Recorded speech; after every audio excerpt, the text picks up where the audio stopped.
Hare Krishna, Krishna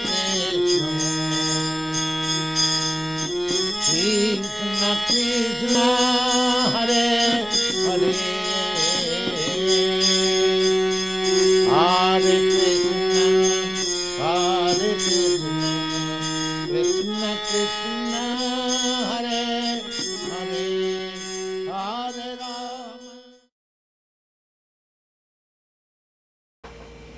Une autre fois, Prabhupada était avec son confrère O.B.L. Kapoor. Kapoor, c'était un disciple de Bhaktisiddhanta Saraswati Thakur. Il était très favorable à Prabhupada.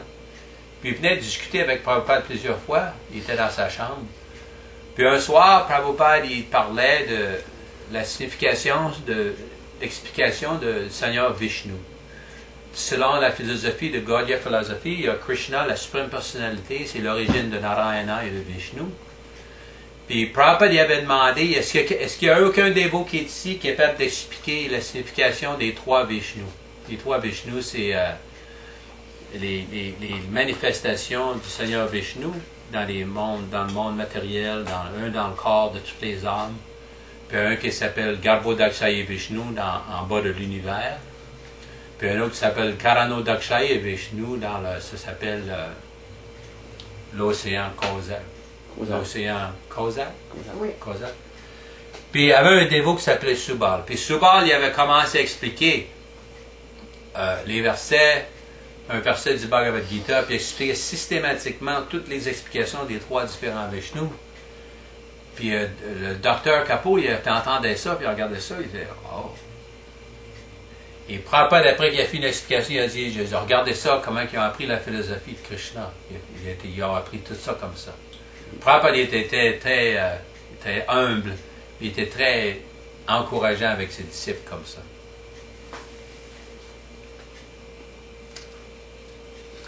Une autre fois, on va l'expliquer à Prabhupada qu'on était au sud de l'Inde, mais on va rencontrer un pandit, un Mayavadi.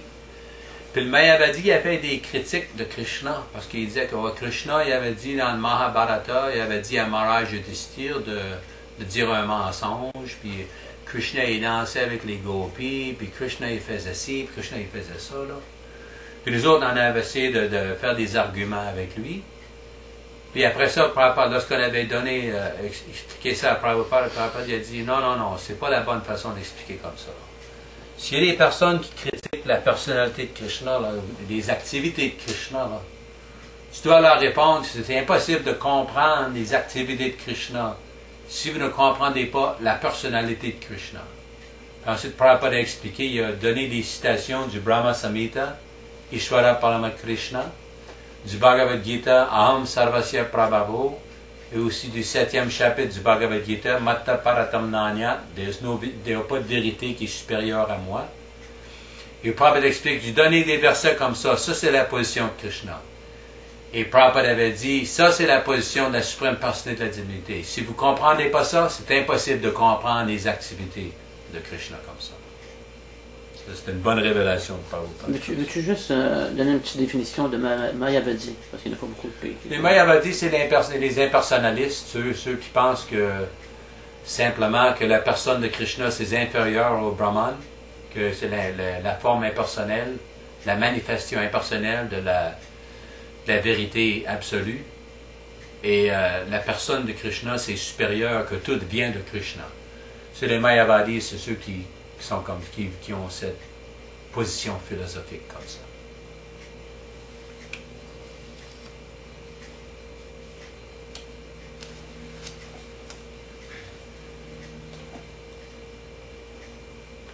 Il y avait une autre fois que Prabhupada avait rencontré des journalistes qui venaient de Russie.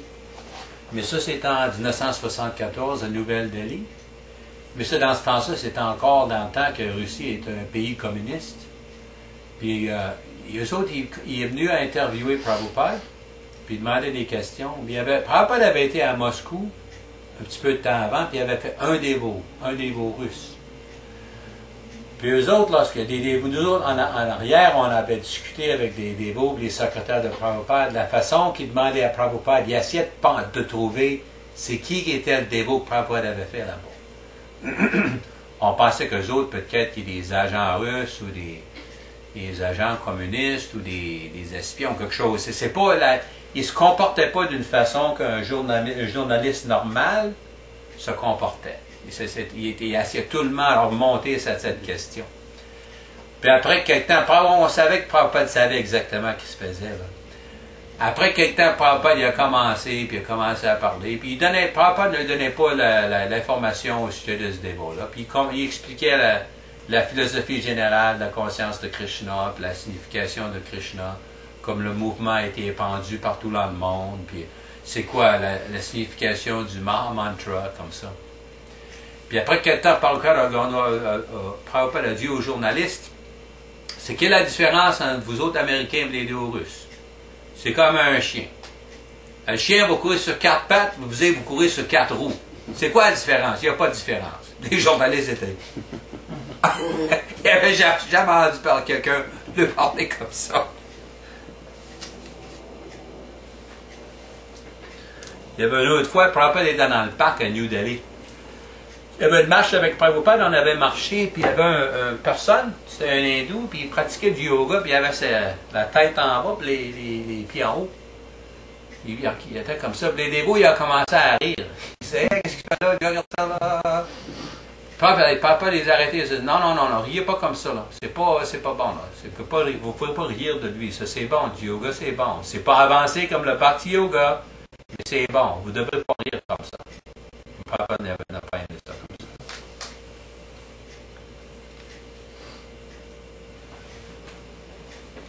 Une autre fois avec Prabhupada, on a fait une marche à Vrindavan, ça c'était en 1974. Puis chaque matin à Vrindavan, il y a un gros temple à Vrindavan, près de la Yamuna, ça s'appelle le temple de Ranganath. Le temple de Ranganath, c'est un temple des suiveurs, des dévots de Ramanujacharya. C'est un temple de Vishnu. Puis chaque matin, ils jouent une chanson sur les haut-parleurs, ça s'appelle le Suprabhatam. Suprabhatam, c'est une chanson très mélodieuse pour réveiller le Seigneur le matin. C'était très, très beau. Ils jouent ça dans toutes sortes de temples au sud des Indes. Mais à Vrindavan, tu peux entendre ça de partout à Vrindavan. Les haut-parleurs sont très forts. Puis Prabhupada, une fois, il était près du temple de Radha Madan Mohan, sur la place du Parikram. Puis il avait dit au dévot, il avait dit à Kurandar, puis s'il est retourné presque moi, il avait dit, cette chanson-là, là, vous devriez essayer d'apprendre le Brahma Samhita comme ça, de cette mélodie comme ça. C'est très, très beau. Tous les dévots, c'est très, très intéressant comme ça.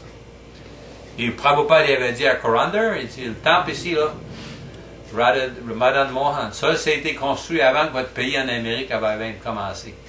C'est presque 500 ans. C'est vieux comme ça. Il y a beaucoup de temples aux Indes qui ont des centaines d'années, puis des milliers d'années comme ça.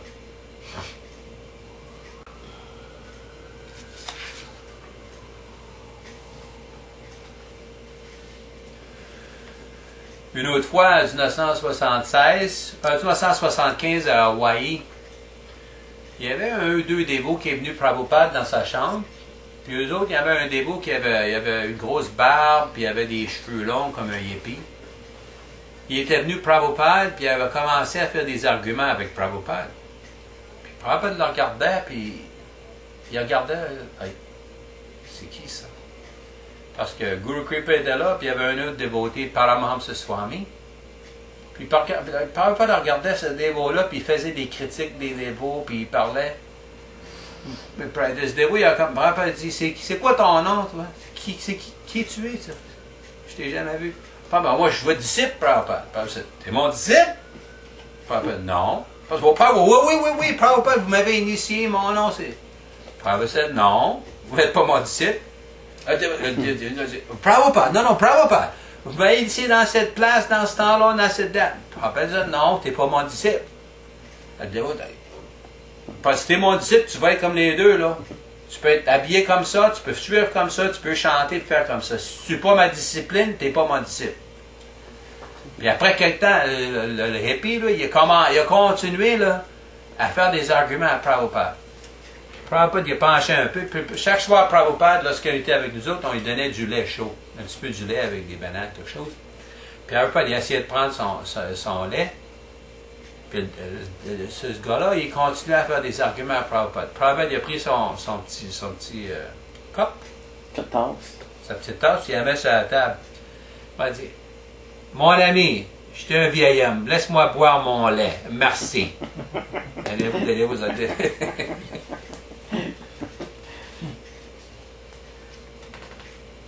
Puis une autre fois, Prabhupada est revenu, il a pris une marche du matin en l'entour du temple à Honolulu, à Hawaï.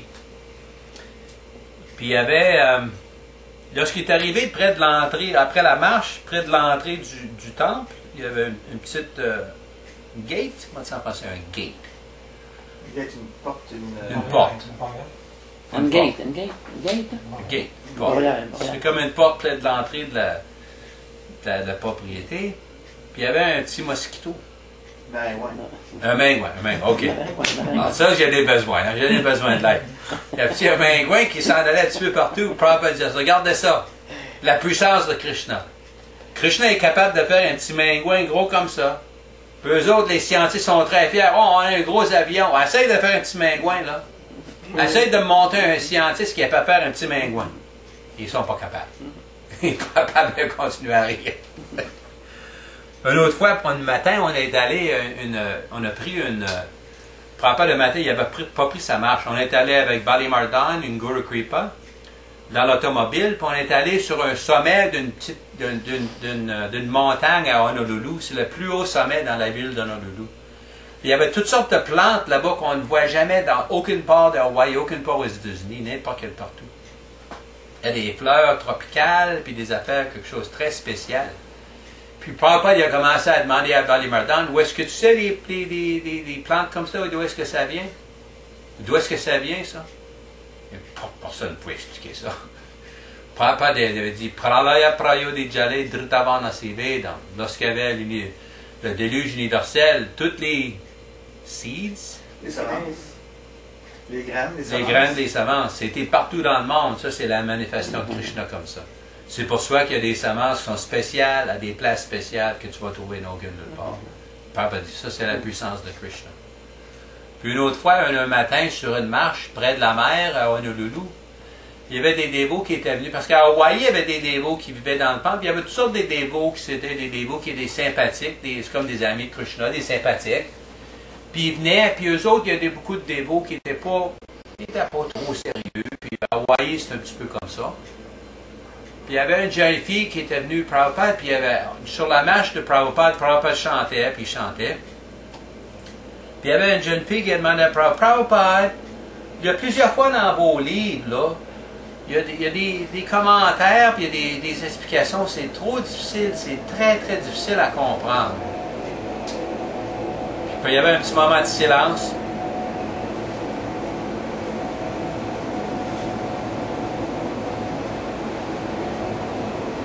C'est quoi ça? C'est la balayeuse.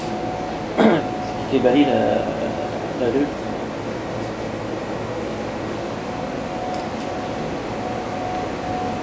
Après ça, lorsque Prabhupada a continué à chanter pour quelque temps, puis après ça, il a regardé dans le ciel. Et Prabhupada dit que la conscience de Krishna, ce n'est pas pour les personnes moins intelligentes. Puis tout le monde est là. Parce que c'est pas seulement la jeune fille qui ne comprenait pas tout, il y a beaucoup de nous autres qui ne comprenaient pas tout aussi.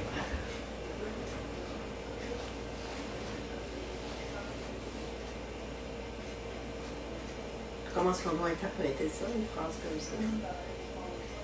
C'est pas directement pour la jeune fille, c'est pour en général. Parce qu'il y a beaucoup des explications techniques de la conscience de Krishna. Pour comprendre ça, ça prend un petit peu une intelligence un petit peu élevée que les personnes ordinaires. Je pense pas qu'elle ne disait pas simplement pointer à elle parce qu'elle était une femme. C'est pas comme ça, c'est pas le sens. Parce que dans le Bhagavad Gita, Prabhupada, Krishna considère ceux qui sont nés comme des Shudras, et les hommes, les femmes et les Vaishyas sont tous dans une situation unique et qu'on peut commencer la conscience de Krishna. Il y a eu d'autres fois que Prabhupada a dit que toutes les personnes qui ont approché Krishna, toutes les personnes qui sont devenues assez de comprendre Krishna, ils ont été fortunés. Ça, c'est la façon de comprendre comme ça.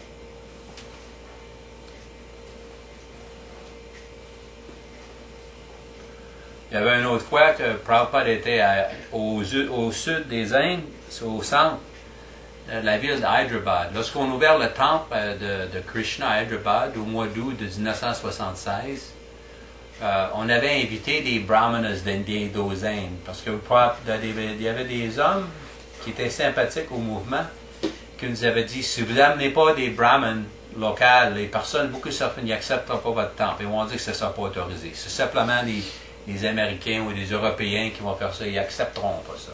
Parce que même aux Indes, il y a encore la mentalité un petit peu des castes brahmins, c'est encore là. Puis Prabhupada a dit, OK, on pourra s'arranger, là. Prabhupada m'avait dit, tu peux inviter des brahmanas, des Vaishnava brahmanas, des Ramanujas. Puis on avait invité 12 qui sont venus. Puis lorsque Prabhupada est arrivé de l'aéroport, il avait fait un gros pandal avec une belle tente, puis une belle place, puis il avait reçu Prabhupada, il était très respectueux. Puis lorsqu'ils sont venus, là, après qu'ils ont reçu Prabhupada il a commencé une lecture, puis il avait fait un commentaire que c'est très beau de voir qu'aux Indes, dans le sud des Indes, il y a des vrais brahmanas, des vrais brahmanas védiques qui sont encore là. Puis après ça, après qu'il a fini la cérémonie, Prabhupada, il m'avait appelé dans sa chambre une fois, puis il m'avait dit, tu devrais aller au sud des Indes pour essayer d'épandre le Varnashram Dharma partout. J'ai dit à Prabhupada, il y a 400 millions de personnes aux Indes, comment je vais faire ça? Prabhupada, c'est bien simple, c'est bien simple. Tu peux prendre 2 bœufs et un petit cart. C'est un cart? Bull cart?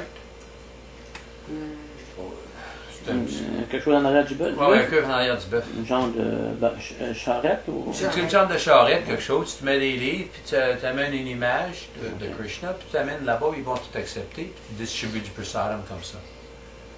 Et puis Prabhupada, il voulait faire un arrangement, là, d'aller voir toutes les temples, là, parce qu'au sud des Indes, il y a encore des gros temples védiques là-bas. Il voulait faire un arrangement pour aller voir toutes visiter les temples, puis on était en train de discuter avec Sampath Kumar Bhattacharya, qui est un brahmin très sympathique au mouvement, de faire un arrangement pour amener Prabhupada là-bas. Mais après quelque temps, Prabhupada, sa santé s'est détériorée un peu, puis il n'a pas été capable d'aller là-bas, mais Prabhupada voulait beaucoup visiter là-bas. Mais ensuite, en l'automne de 1976, j'étais revenu à Vrindavan, puis il y avait une fois le matin que j'avais chanté le Brahma Samhita, parce que j'avais passé quelque temps au sud des Indes, puis Prabhupada, lorsque j'avais vu Prabhupada en 1974, il nous avait dit, durant la marche, d'essayer d'apprendre le Brahma Samhita avec la façon mélodieuse du Suprabhatam ou quelque chose de similaire. J'avais été au sud des Indes, j'ai essayé d'apprendre, chanter le Brahma Samhita d'une façon comme ça, le sanskrit. Puis j'étais revenu au mois de septembre, au mois d'octobre, quelque chose comme ça, 76 à Vrindavan. Puis le matin, je chantais ça. Puis Prabhupada avait entendu ça dans sa chambre, c'était proche. Puis Prabhupada avait dit à un des enseignants du Gurukul, c'est qui chante ça, l'amène là ici. Puis j'ai voulu voir Prabhupada, je ne savais pas exactement s'il voulait me corriger ou voulait dire quelque chose. Puis Prabhupada m'avait dit, c'est toi qui as chanté ça? Prabhupada, oui, Prabhupada, j'ai essayé d'apprendre comme la façon que vous voulez. Prabhupada, c'est bon. Si tu peux demeurer ici et enseigner les enfants de Gurukul, chanter comme ça, puis les enseigner. Là.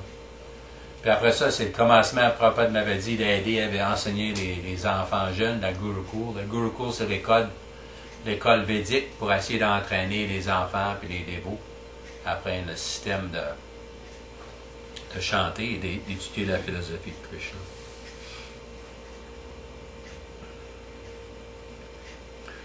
Puis une autre fois, en 1977, Prabhupada était revenu de Rishikesh. Sa santé n'était pas trop forte. Puis il est arrivé à Vrindavan le 17 mai 1977. Il nous avait dit que je suis venu à Vrindavan parce que ma vie est presque finie. Puis nous autres, on était surpris d'écouter ça, d'entendre ça. Puis il nous avait dit, ne soyez pas désolés parce que l'enseignement du maître spirituel, c'est toujours avec vous autres. Je serai toujours avec vous autres avec mes livres, mes enseignements. Puis après ça, on avait lavé les pieds de la Prabhupada, puis après ça, mais il y a beaucoup de dévots qui étaient un petit peu consternés, un petit peu surpris d'entendre de Prabhupada parler comme ça. C'était un petit peu, shocking to hear. Une autre fois à Vrindavan, parce que j'avais un petit peu de service chaque soir d'aider Prabhupada pour essayer de donner un petit peu de massage, parce que Prabhupada se sentait pas très forte. Puis le soir, entre 9h du soir et 11h du soir, j'assistais Prabhupada, j'étais à côté de son lit à l'extérieur de la chambre, puis je chantais un peu. Puis une fois, Prabhupada m'avait dit, là, entends-tu les pans? Peacock? Pans? Entends-tu les pans et les singes? J'ai dit, quoi, Prabhupada? Les pans et les singes, je les ai entendus? Oui, Prabhupada, j'ai entendu ça, oui. Parce que chaque soir, les pans à Vrindavan, ça crie partout, puis ça se répond d'un autre, puis jusque le soleil s'en va, les singes, ça jump, ça saute d'une branche puis d'un autre. Là. Puis Prabhupada m'avait dit, cette place-là, c'est la place la plus haute dans tout l'univers matériel. Ça, c'est Vrindavan, c'est très, très spécial. Très, très spécial. Puis après ça, il m'avait dit, t'aimes-tu ça, Vrindavan? J'ai dit, oh oui, Prabhupada, j'aime ça. Puis j'avais récité à Prabhupada un verset du Chaitanya Charitamrita, que Prabhupada explique que la place de Vrindavan, c'est la place la plus spéciale dans tout l'univers, parce que Radharani est là avec les gopis. Puis après j'avais récité ce verset-là, Prabhupada aimait ça, il dit, ça c'est bon, tu apprends des versets comme ça, j'aime beaucoup ça. Cette place ici, c'est très très spécial. Il faut respecter la place de Vrindavan comme ça. Puis il y avait une autre fois, Prabhupada m'avait demandé, avec les enfants dans le Gurukul, comment vous les enseignez? Puis j'avais expliqué à Prabhupada, on s'assied avec les autres, on prend vos livres, puis on lit le verset, comme des livres comme les Upanishad puis le Bhagavad Gita, on lit le verset en sanskrit, puis on lit les explications des mots, chaque mot anglais, chaque mot sanskrit, votre traduction, puis les commentaires. Puis après ça, on va un petit peu en plus en détail, on a une analyse de vos commentaires, puis les citations en sanskrit, les exemples, les analogies, c'est mon français, analogies, les analogies, puis toutes les choses comme ça, puis on analyse ça, puis après ça, on fait une petite liste de questions, des questions générales pour écouter.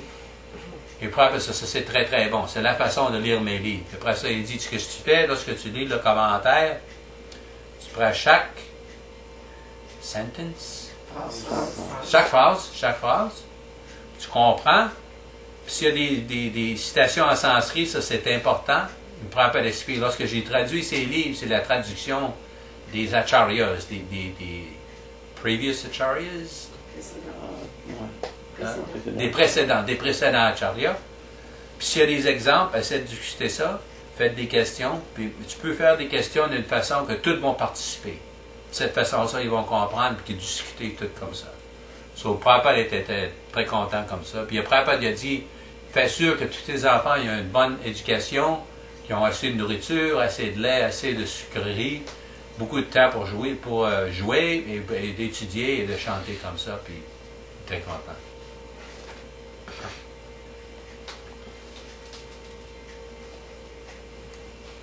Une autre fois, au mois de juin, on était dans le jardin de Prabhupada, puis Prabhupada nous avait dit, on lisait un commentaire de Srimad Bhagavatam, puis le livre qu'on avait, il y avait 2 éditions.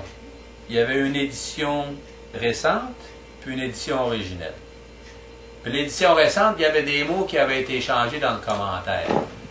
Et Prabhupada était pas très content avec ça. Il a arrêté la conversation, il a dit, c'est qui a changé ça, là? Pourquoi ça a été changé? Puis ça a continué pour 2-3 heures, Prabhupada était critiqué, puis il y avait une conversation qui a été enregistrée. Et Prabhupada a dit, il ne devrait jamais changer ce que j'avais écrit. Ça devrait retourner à l'édition originelle, la première édition.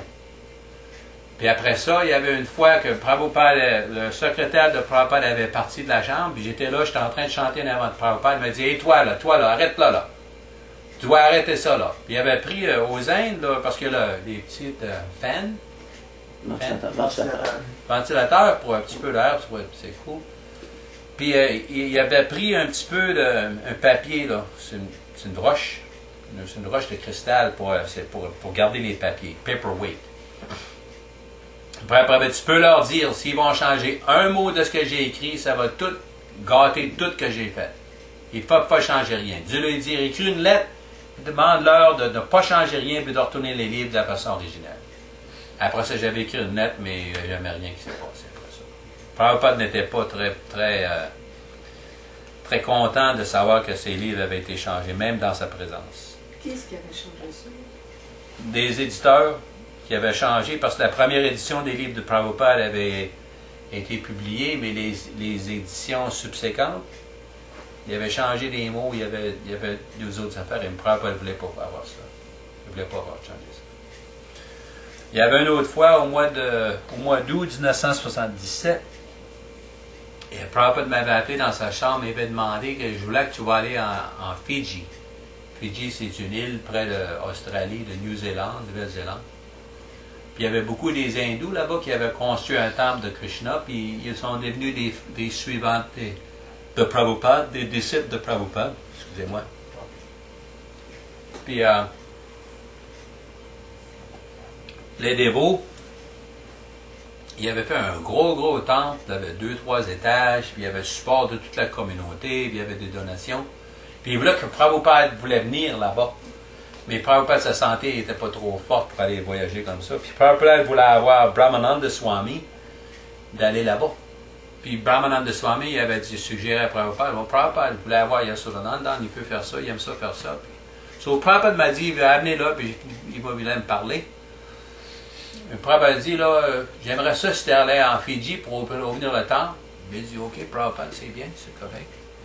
Et Prabhupada a dit, là, lorsque Krishna était à Vrindavan, il y avait une histoire qu'il y avait un serpent, ça s'appelle le serpent Kaliya. C'est un serpent qui avait du poison, puis il avait poisonné toute la Yamuna. Puis Krishna, il avait dansé sur sa tête, puis il l'avait enlevé de tout ça. Et Prabhupada avait dit, là, après que Krishna avait dansé sur la tête du serpent Kaliya, le serpent Kaliya, il était à Fidji, dans quelque part là-bas. Il était. OK. I will go. Je vais y aller, Prabhupada, c'est beau. Et Prabhupada m'avait dit, tu vas chanter le Brahma Samhita comme ça, puis les chansons de sanskrit, ils vont tout aimer ça. C'est après que je suis revenu là-bas, Prabhupada m'avait dit, il m'avait appelé, là. Je pense que c'est la dernière fois que j'avais rencontré un peu, au mois d'octobre 1977. Et Prabhupada m'avait dit, tu as été à Fidji? Oui, Prabhupada. Qu'est-ce qui s'est passé? Prabhupada, tout a été bien là-bas. Puis, parce qu'il avait chanté, quelquefois je chantais le Brahma Samhita, des chansons du Brahma Samhita dans la chambre de Prabhupada avec les enfants de Gurukul. Puis il y avait une ou deux fois, Prabhupada avait demandé à son secrétaire de m'amener pour chanter le sanskrit comme ça. Puis une fois, Prabhupada m'a arrêté, puis il m'a amené près de lui, puis il m'avait demandé, ces chansons-là, tu as chanté ça à Fidji? Il m'a dit, oui, Prabhupada, j'ai fait ça. Prabhupada continue à chanter ça, puis entraîne les enfants de Gurukul. Puis Prabhupada, d'une façon ou d'une autre, il était un petit peu content de la façon que j'avais fait ça, là, puis j'avais, Mais après ça, on avait, à Vrindavan, il y avait une poursuite de cours, il y avait un procès de cours avec une compagnie de construction qui avait fait du travail dans l'édifice de Gurukul, mais il n'avait pas fini. Puis ISKCON, on avait une poursuite en cours avec lui. Puis on avait besoin de l'argent pour finir le programme là-bas. Puis on avait dit à Prabhupada, Gurukirpa et moi, est-ce qu'on devrait aller là-bas, au Japon ou quelque part, pour finir les collections d'argent pour régler ces problèmes-là? Ou est-ce que vous voulez qu'on demeure ici avec vous? Vous pouvez dire ce qu'on voulait faire. Puis Prabhupada, après ça, a dit, non, c'est correct, vous pouvez y aller, occupez-vous de ça, c'est beau. Puis Prabhupada nous avait donné, sa miséricorde, c'est blessing, sir. Et après ça, c'est la dernière fois que je l'avais vu, puis parce que après ça, lorsque j'étais au Japon, après quelques temps, on avait entendu Prabhupada avait des parties comme ça. Puis une autre chose significante qu'en 1972, à Vrindavan, il y avait un dévoté, Vaikuntanath. Vaikuntanath, c'est un dévot de Prabhupada depuis 1967. Puis lui, il avait demandé à Prabhupada, si on distribue vos livres partout dans le monde, il y a des milliers, des millions de livres sont distribués, mais il n'y a pas de temple partout. Comment est-ce que c'est dévot? Parce que dans vos livres, ça dit que des personnes devaient être initiées par un maître spirituel. Comment est-ce que ces personnes vont être initiées par Prabhupada? Un Prabhupada dit, lorsqu'ils lisent mes livres, ils sont initiés. C'est ça. Vaikuntanath avait dit cette histoire, cet épisode à Prabhupada comme ça. Mais les enseignements de Prabhupada, c'est pour tout le monde. Tout le monde peut prendre avantage des enseignements de Prabhupada. Prabhupada a dit plusieurs fois qu'il était toujours présent dans ses livres, dans ses instructions. Et au début du Srimad Bhagavatam, Prabhupada a expliqué, He lives forever by his divine instructions and the follower lives with him. il vit toujours avec ses instructions divines et le disciple ou l'étudiant vit toujours avec lui. Ça, c'est l'essence de la philosophie et la présentation de Srila Prabhupada. On espère qu'on va toujours demeurer fidèlement à Prabhupada et de suivre ses instructions. Hare Krishna. Hare Krishna, Hare Krishna, Krishna Krishna, Hare Hare. Hare Rama, Rama Rama, Hare Hare. Juste une petite affaire. Tu avais dit que Sudama, tu avais dit que tu en as parlé un petit peu, là, comment est-ce qu'il est décédé. Là. Oui, en 1994, Sudama, il y avait une maladie des sida. Il y avait du trouble avec ça. Puis les 4 derniers mois, il demeurait à San Francisco. Puis lui, c'est une façon ou d'une autre, il est revenu à Los Angeles. Puis à Los Angeles, il y avait des dévots qui ont donné une facilité pour être capable de passer ces derniers mois. Puis à la fin de sa vie, il chantait Hare Krishna. Puis, puis il m'avait dit cette histoire que Prabhupada lui avait donné cette bénédiction personnelle avec lui, parce que lui, il avait resté quelques mois avec moi à Badger, en Californie, en 1992. Il était là, puis il m'avait donné toutes ces histoires avec Prabhupada, puis l'explication. Puis lui, il m'avait dit qu'il ne comprenait jamais pour des années, puis des années, plusieurs années, comment que ça pourrait se passer. Parce qu'après que Prabhupada est parti, il y avait un petit peu de difficultés spirituelles, personnelles. Mais lui, il m'a dit qu'il n'a jamais perdu l'espoir, puis sa confiance, sa foi à Prabhupada. Les quelques derniers mois, il est venu à Los Angeles, puis il est devenu tout correct. Puis il commençait à chanter. Puis à la fin, là, ils m'ont dit qu'il chantait Hare Krishna, puis il y avait de l'eau, le Ganges, puis il y avait du Tulsi sur lui, puis il pensait à Prabhupada comme ça. C'est la miséricorde de Krishna qu'il a donné comme ça. Mais Prabhupada lui a donné la bénédiction spéciale que pour aller au Japon, que le Seigneur Chaitanya deviendrait personnellement comme ça. Et puis une autre histoire significante, lorsque Jayananda avait disparu au mois de mai 1977 à Los Angeles, lorsque Prabhupada a entendu, parce que là, Jayananda, lorsque il a disparu, il chantait Hare Krishna lui aussi. Et j'étais dans la chambre de Prabhupada à Vrindavan, lorsque Prabhupada a entendu l'histoire que ce dévot-là, Jayananda, c'est un des dévots premiers de Prabhupada, un des plus vieux dévots. Parce que nous autres, lorsqu'on avait joint, on était tout jeunes. Lui, il est un petit peu plus vieux. On est 18-19 ans, puis lui, il était encore à 30 ans. Il était un petit peu vieux, il était très respecté pour son attitude de service et Prabhupada l'aimait beaucoup. Prabhupada avait entendu que lui avait disparu. Prabhupada était avec son confrère O.B.L. Kapoor, puis Prabhupada lui avait dit « Ah, juste, regardez ça, il est retourné à Krishna. » Puis Prabhupada lui avait donné un verset du Bhagavad Gita « Janma karma chame divyam evam yoviti tat prataha » C'est un verset que Prabhupada dit « Si quelqu'un reconnaît mes activités transcendantales au moment de la mort, il reviendra avec moi. » Et Prabhupada dit, regardez ça, lui c'était un dévot, il est né dans l'Ouest, puis il est revenu à Krishna. Et Prabhupada avait commencé à pleurer, il était tellement content comme ça. C'était très très spécial comme ça. Et O.B.L. Kapoor, il était aussi content. O.B.L. Kapoor? O.B.L. Kapoor, c'était un confrère de Prabhupada. Il était un disciple de Bhaktisiddhanta Saraswati Thakur. Il passait beaucoup de temps avec Prabhupada dans sa chambre comme ça. Et puis, peux-tu parler un petit peu de Vishnujan? Parce que nous, on le connaît bien, mais il est bien connu dans le mouvement, mais il n'y a pas beaucoup de... Oui, Vishnujan, c'est un dévot qui était joint en 1968 en Californie du Nord, lorsque Prabhupada avait visité une communauté de hippies là-bas, puis il était venu, il était initié à Los Angeles, puis il est devenu un swami dans le mouvement. Puis lui, il était un dévot qui était très concentré sur le Sankirtan, chanter Hare Krishna en public, puis comme ça, il a fait des centaines puis des centaines de dévots. Puis Prabhupada l'aimait beaucoup. C'est un dévot qui était très populaire parce il était très attractif, par la façon qu'il chantait, la façon qu'il prêchait, puis la façon comme ça. Même, je pense que j'ai vu récemment, il y a toutes sortes des websites sur la vie de Vishnujan, des images de Vishnujan, des photographes, de ses accomplissements. C'est un mot français, accomplissement. Puis je l'avais vu, j'avais passé quelque temps avec lui à Los Angeles en 1970. Lorsque j'avais passé quelques mois là-bas, on allait chaque jour à Los Angeles, dans Bassville, puis le soir, on allait à Hollywood Boulevard, le boulevard d'Hollywood. Puis lui, il chantait, puis il y avait toutes des foules qui venaient en avant de lui, là, chaque fois. Il chantait, puis toutes les foules s'en venaient, puis après ça, il arrêtait, puis il expliquait le Mahamantra brièvement, puis après ça, il passait des Back to God It, puis il allait un petit peu plus loin pour recommencer encore. Puis chaque dimanche, il y allait il y a un parc à Los Angeles, dans le centre, pas trop loin du centre de la ville. Ça s'appelle le parc Griffith. Le parc Griffith, c'était un beau parc. Il y a beaucoup de personnes qui vont là dimanche. Puis le dimanche, on s'assoyait sur le gazon, là, dimanche matin. Puis il y avait toutes sortes de dévots qui s'en emmenaient, des personnes ordinaires, puis il y avait des kirtans. Puis on distribuait des Simply Wonderful à eux autres. Chaque dimanche matin, on allait là-bas pour distribuer comme ça. Puis lui, il y avait toutes sortes. Et des fois, c'est une centaine, 150, 200 personnes viendraient. Puis il y a d'autres fois, des dimanches matins, de temps en temps, ils prenaient les déités de Gornitai, ils les mettaient sur un petit palanquin. Un palanquin? Okay. Sur un palanquin, puis on le reportait, puis on s'en allait juste aux alentours du temple un peu.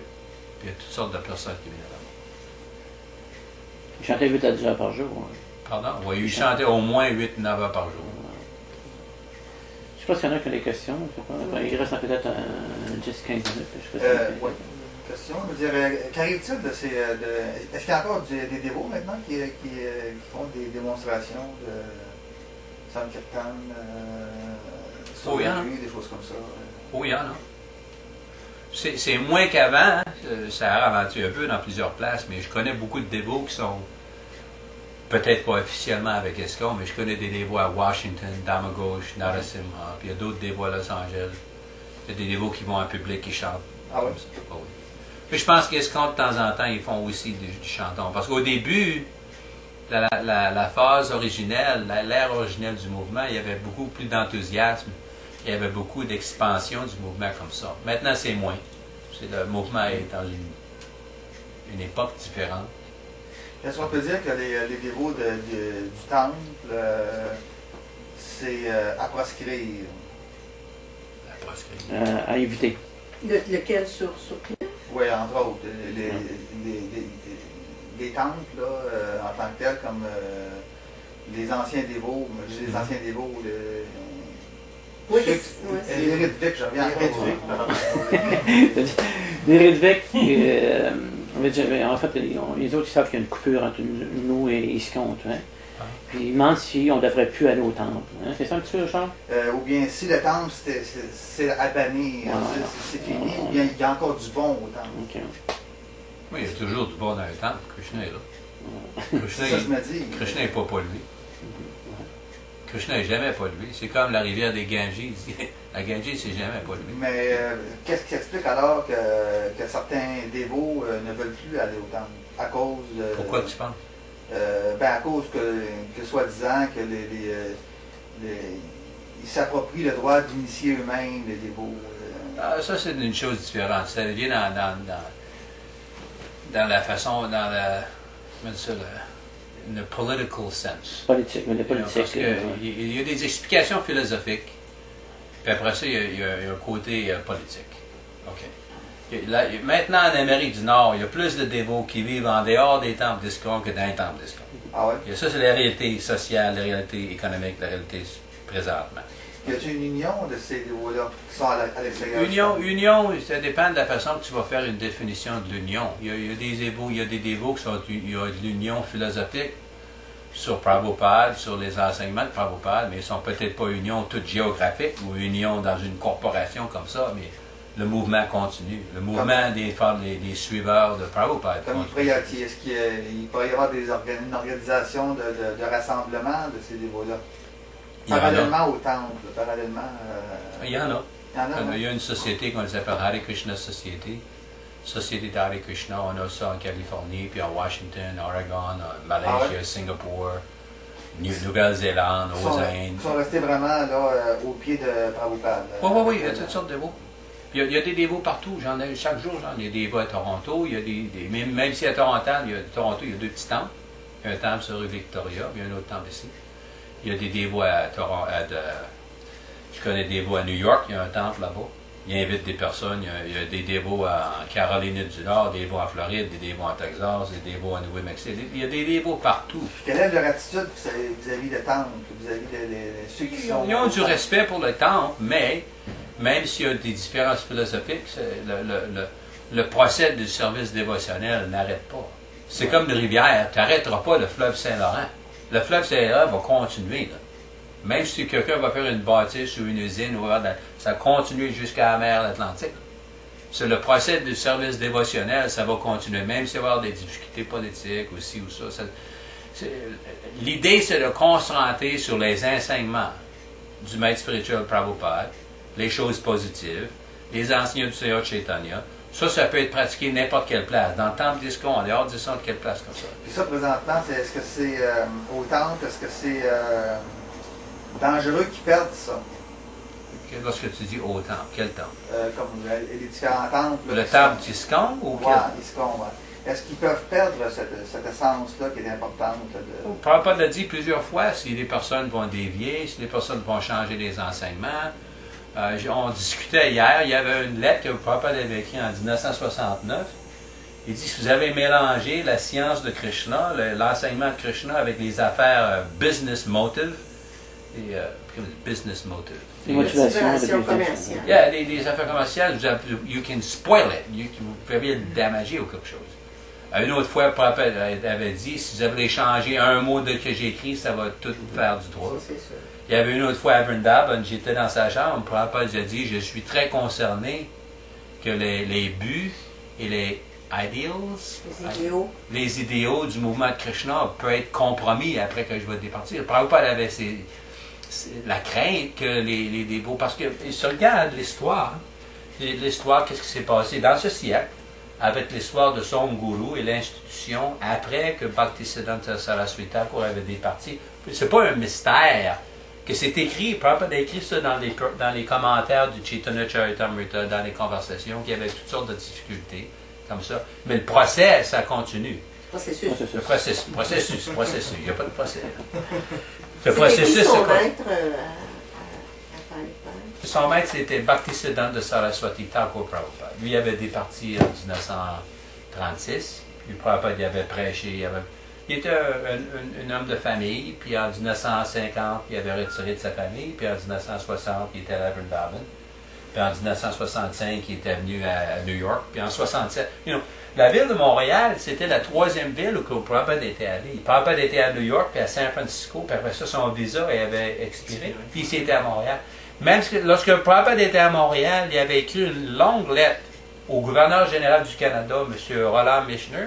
C'était encore dans le livre de lettres. C'est une très belle lettre expliquée c'est une très très belle lettre d'une façon générale et universelle, la science de Krishna, le mouvement de Krishna, l'appel universel des enseignements que toute personne ferait comme ça.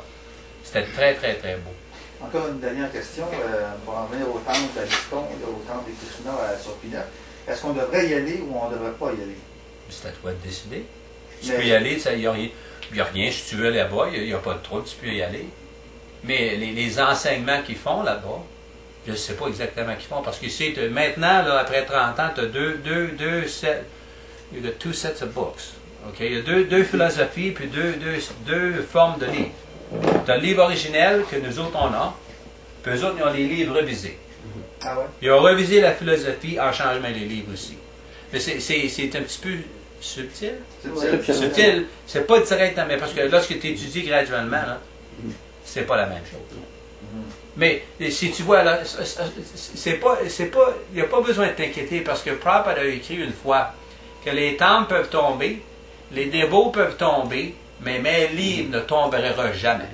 The books may fail, the temples may fail, but my books will never fail. Mais s'ils commencent à changer les livres, Mais il y les aura un siens. problème. Oui, si tu connais l'histoire de la religion chrétienne, là, au début de Jésus-Christ, parce que Jésus-Christ, ils n'ont pas enregistré ce qu'il faisait, il n'y avait pas d'enregistreur. La plupart de la Bible, là, ça n'a pas été écrit directement dans le temps historique de Jésus-Christ, c'est écrit après, 50 ans, 60 ans après, il avait entendu des histoires, puis il avait les écrits, mais depuis que ça a été, depuis que Jésus-Christ est devenu, là, puis que ce qu'on a maintenant, c'est pas les mêmes enseignements sans changement. Depuis les 2000 dernières années, il y a eu des changements graduellement. Et Prabhupada était très, très concerné avec l'idée principale. L'idée principale des initiations, c'est pas trop difficile à comprendre, mais l'idée de changer les enseignements de Prabhupada, les livres de Prabhupada, qui comprennent l'essence de ces explications, de tous les commentaires des acharyas depuis des milliers d'années. Les livres de Prabhupada, pourquoi c'est tellement puissant?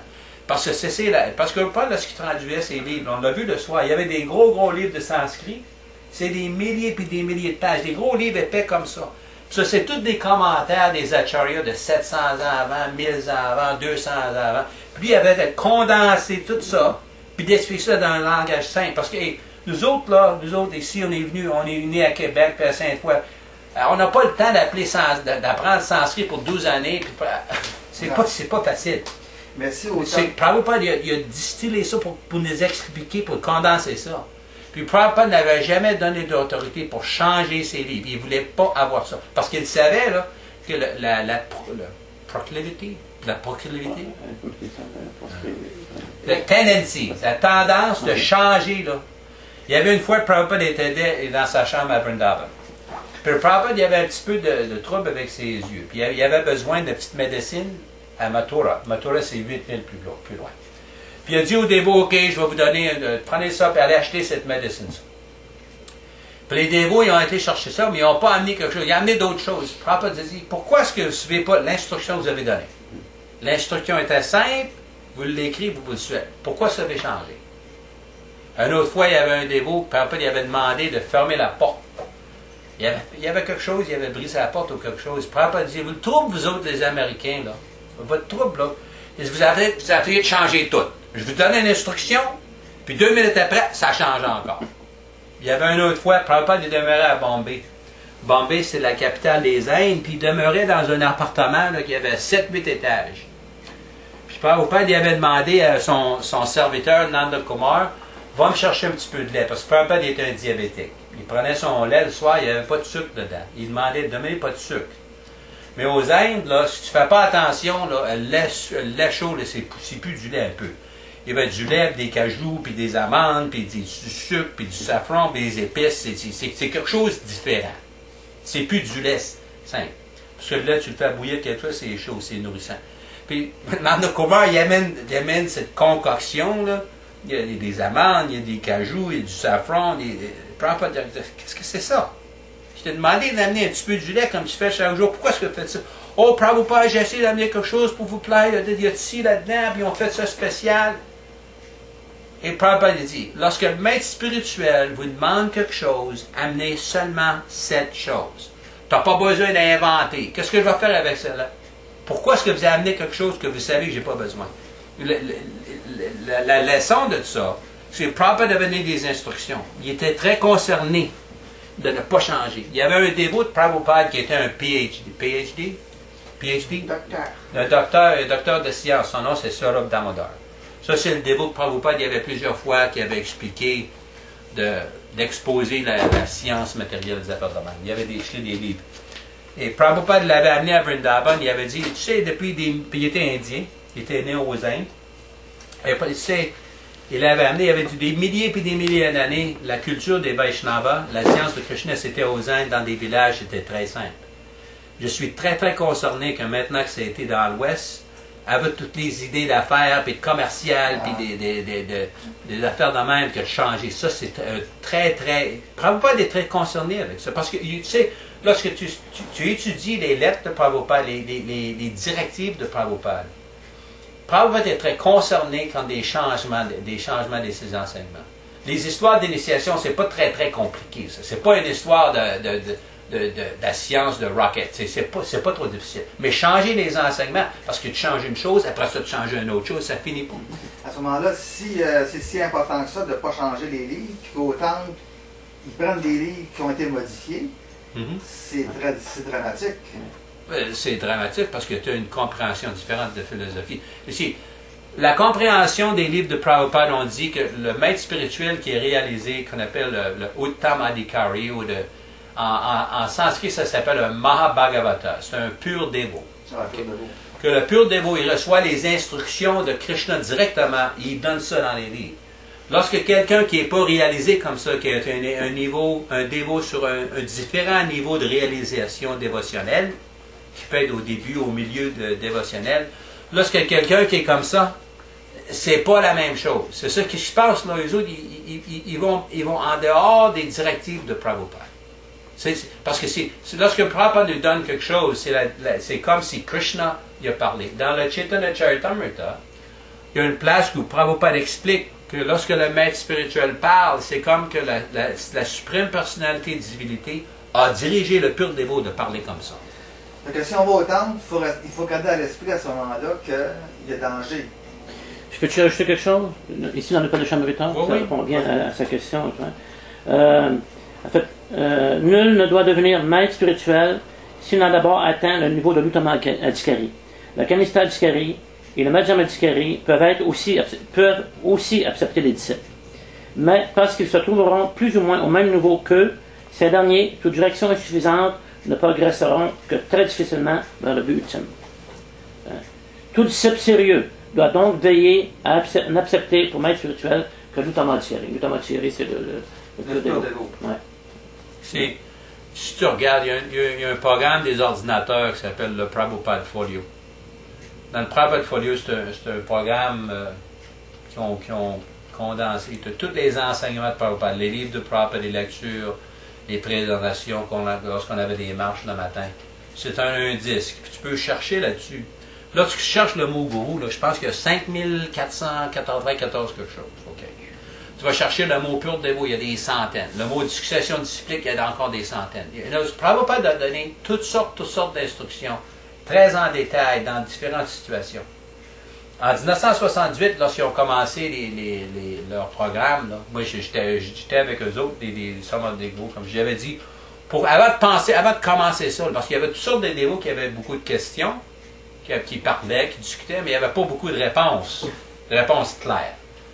Donc, j'avais suggéré à des personnes, des secrétaires de Prabhupada, des sannyasis, que vous autres, là, vous devez prendre tous les enregistrements qui sont faits à Vrindavan les 6 derniers mois, tous les livres de Prabhupada, vous mettez 50 dévots, 50 brahmins, et analysez ça correctement. Tout ce que Prabhupada a dit sur le sujet d'initiation, succession disciplique, Uttama Adhikari, Mahabhagavad, toutes ces catégories importantes, et discuter ça en public, pas en secret, pas en arrière dans la chambre, et discuter ça pour qu'il y ait une compréhension claire. Eux autres, ils ont dit, oh, on n'a pas le temps de faire ça, il faut s'en aller, on est très occupés, là. Ils n'ont pas eu le temps. Ben oui, on a vu le résultat. Ceux qui connaissent un petit peu le résultat de l'histoire, c'est différent. Parce que Prabhupada nous a donné tous les enseignements. Prabhupada, plusieurs fois, il a dit, si vous n'avez aucune question, toutes les réponses sont dans mes livres et dans mes enseignements. OK.